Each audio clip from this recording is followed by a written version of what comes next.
Assalamualaikum warahmatullahi wabarakatuh. Mahasiswa Prodi PAI semester 2 yang berbahagia. Pada kesempatan hari ini di pertemuan ketiga, kita akan membahas terkait konsep dasar 2 bimbingan konseling yang mana di dalamnya akan membahas beberapa submateri mulai dari asas-asas bimbingan konseling, asumsi-asumsi bimbingan konseling, prinsip dan landasan di dalam bimbingan konseling.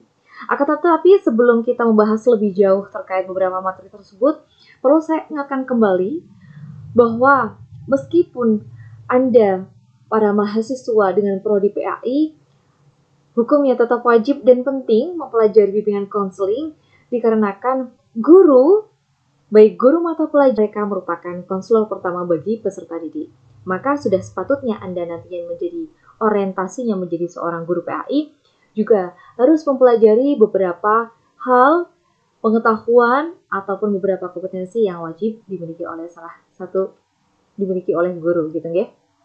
Baik. Untuk yang pertama, kita akan membahas terkait asumsi-asumsi bimbingan konseling. Di dalam proses konseling ini masih banyak kesimpang siuran di masyarakat memaknai bimbingan konseling dengan image-image yang negatif. Mari kita luruskan bersama. Yang pertama, dalam konseling klien tidak dianggap orang yang sakit mental. Jadi, penanganan konseling hanya sebatas permasalahan sebelum sampai pada taraf gangguan sakit mental. Itu yang ditangani seorang konselor. Itu yang ditangani seorang guru. Ketika sudah tahap pada sakit mental, maka itu sudah bukan penanganan yang harus ditangani oleh seorang konselor. Berikutnya, konseling berfokus pada saat ini dan masa depan. Oke, jadi proses konseling itu dilakukan dengan kefokusan pengentasan yang sedang ada pada saat ini. Meskipun kita tahu adanya suatu problem yang terjadi saat ini, terkadang itu dipengaruhi oleh beberapa faktor yang sebelumnya hadir. Kemudian klien adalah klien bukan pasien. Jadi kita menyebutkan dalam proses konseling itu klien bukan pasien. Kalau pasien ada konotasi dengan orang yang memiliki sakit. Kemudian berikutnya konselor secara moral tidak netral tetapi memiliki nilai, perasaan dan standar untuk dirinya. Untuk menjadi konselor maka harus punya prinsip, batasan-batasan, tidak boleh hanyut dalam perasaan klien. Maka misalnya di sini saya contohkan ada prinsip dari agama. Ya. Kemudian berikutnya konselor memfokuskan pada tingkah laku. Ini betul-betul perlu ditekankan. Jadi bukan berarti ketika satu kali konseling gitu ya, itu sudah bisa dipastikan kalau proses masalah yang sedang dialami klien itu clear, selesai. Tidak ya teman-teman. Di manakah kita bisa mengetahui proses konseling itu berhasil? Salah satu indikatornya yaitu kita bisa melihat dari adanya perubahan tingkah laku. Katakanlah si A awalnya memiliki kepercayaan diri yang sangat rendah, kemudian konseling sekali masih tetap sama saja. Nah, itu harus membutuhkan konseling mungkin 3 kali atau 4 kali. Nah, itu baru nampak. Nah, baru adanya perubahan tersebut, step by step konseling itu baru bisa dikatakan berhasil. Baik, berikutnya selain kita telah memahami beberapa hal yang perlu diluruskan dari asumsi bimbingan konseling, kita akan membahas berikutnya terkait asas-asas bimbingan konseling. Bimbingan konseling ini bisa berdiri karena ada beberapa hal yang turut serta menjadi prinsipnya. Yaitu salah satunya asas itu lebih bawahnya lagi dari prinsip ya. Jadi biar bisa tegak, agar dapat tegak ada apa saja. Yang pertama ada asas kerahasiaan, 2 asas kesukarelaan, 3 asas keterbukaan, 4 ada asas kekinian, 5 kemandirian, 6 ada asas kegiatan, kemudian berikutnya ada asas kedinamisan, keterpaduan, kenormatifan, keahlian, alih tangan, dan tuturi handayani. Baik, kita bahas dulu yang sebelumnya. Oke, asas kerahasiaan. Terkadang orang beranggapan bahwa masalah itu adalah suatu aib yang harus ditutupi. Benar ya teman-teman? Karena tidak semua orang bisa menerima dari cerita masalah orang lain juga. Dan setiap orang terkadang butuh penerimaan untuk diterima. Nah, dan setiap manusia juga butuh adanya, kalau misalnya kita bilang curhat gitu ya, bisa betul-betul bisa menjaga rahasia tersebut. Maka bimbingan konseling juga harus tegas ditegakkan dengan adanya asas kerahasiaan. Jadi ketika orang menemui konselor, agar mereka juga bisa mendapatkan kepercayaan dari proses konseling tersebut. Nah, maka bimbingan konseling tidak bisa dilakukan secara sembarangan karena ada asas kerahasiaan. Jadi bisa betul-betul ditutupi rapat adanya problem tersebut dengan orang yang ahlinya. Berikutnya, asas kesukarelaan. Diharapkan mereka yang mengalami masalah akan dengan sukarela membawa masalahnya kepada konselor. Jadi, asas kesukarelaan itu sendiri tidak hanya diberikan pada seorang klien, tapi juga seorang konselor. Tidak hanya si klien tersebut itu rela menyampaikan masalahnya, isi hatinya, namun juga seorang konselor juga harus berusaha untuk menghilangkan keterpaksaan terkait tugasnya menjadi seorang konselor, begitu ya. Jadi harus ada betul-betul keikhlasan. Kemudian berikutnya ada asas keterbukaan.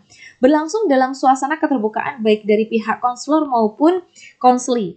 Jadi asas keterbukaan ini ditinjau juga dari dua arah ya, konselor dan konseli.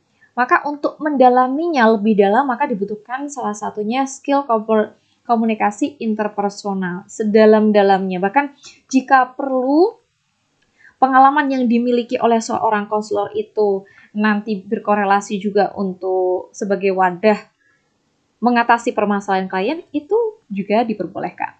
Berikutnya ada asas kekinian. Masalah yang sedang dirasakan sekarang bukan masalah yang lampau ataupun yang mungkin dialami di masa mendatang. Jadi yang betul-betul yang harus dientaskan. Jadi sebelum proses konseling, seorang konselor juga di awal proses konseling, seorang konselor juga harus sudah mulai menganalisis dari sekian hal-hal yang menunjang dari sebuah permasalahan, apa yang menjadi titik dari masalah tersebut yang harus dientaskan. Berikutnya ada asas kemandirian. Konselor harus menumbuhkan sikap kemandirian itu di dalam diri konseli dengan cara memberikan respon yang cermat. Nah, jadi perlu diluruskan adanya kemandirian di sini wajib dihadirkan ya bagi seorang konselor. Bagaimana caranya? Nah, maka seorang konselor di sini harus memberikan fasilitas, memberikan ruang kepada kliennya dengan segala kemampuan dari teknik-teknik konseling, pendekatan-pendekatan konseling, sehingga bentuk keputusan yang diambil secara bijak dan mandiri itu dari diri klien itu sendiri. Jadi di sini fungsi konselor hanya memberikan fasilitas ya dari beberapa teknik tersebut. Kemudian berikutnya ada asas kegiatan. Konselor hendaknya menimbulkan suasana sehingga konseling mampu melaksanakan kegiatan yang dimaksud. Nah, bagaimana misalnya ini seorang konseli yang sedang memiliki motivasi belajar yang rendah. Nah, ini gimana untuk mengentaskan permasalahan tersebut? Itu biasanya juga bisa ditunjang dengan melakukan beberapa asas kegiatan yang turut serta mendukung sehingga permasalahan tersebut dapat terentaskan. Kemudian berikutnya ada asas kedinamisan. Layanan BK menghendaki terjadinya perubahan pada pihak konseli, yaitu perubahan tingkah ke arah yang lebih baik, adanya pergerakan terus-menerus ke yang lebih baik ya.